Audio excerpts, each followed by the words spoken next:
Bintang drama Korea Another Miss Oh, Jeon Hee Bin kehilangan uang saat sedang berwisata di Bali.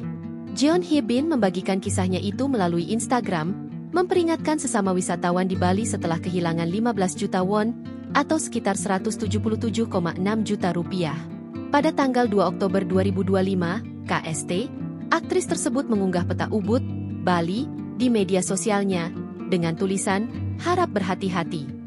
Kartu kredit saya dicuri di area ini, dan sekitar 15 juta won, 177 juta rupiah, ditagihkan," tulisnya. Semua orang di Ubud dan yang berencana untuk berkunjung ke sini dalam waktu dekat, harap berhati-hati. Kejadian ini terjadi dalam 10 menit setelah kartu hilang.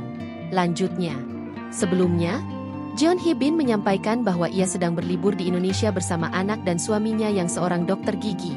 Kedatangan mereka ke Bali adalah untuk merayakan ulang tahun ketiga putra mereka. Hal itu juga dibagikan Jeon Hee Bin di media sosialnya. "Berdua saat menikah di Ubud, dan sekarang kami kembali bertiga. Rasanya sungguh tidak nyata," tulisnya. "Hari ini bukan hanya ulang tahunmu yang ketiga, tapi juga ulang tahun pernikahanku yang ketiga sebagai seorang ibu.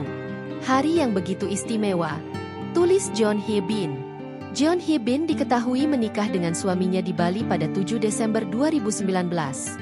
Tanpa menyebut identitas suaminya, Jeon Hee Bin hanya mengatakan bahwa pria yang dinikahinya adalah sosok pendamping yang memiliki karakter dan kepribadian yang baik. Kemudian pada 7 April 2022, agensinya mengabarkan kehamilan Jeon Hee Bin. Download Tribun X sekarang, menghadirkan lokal menjadi Indonesia.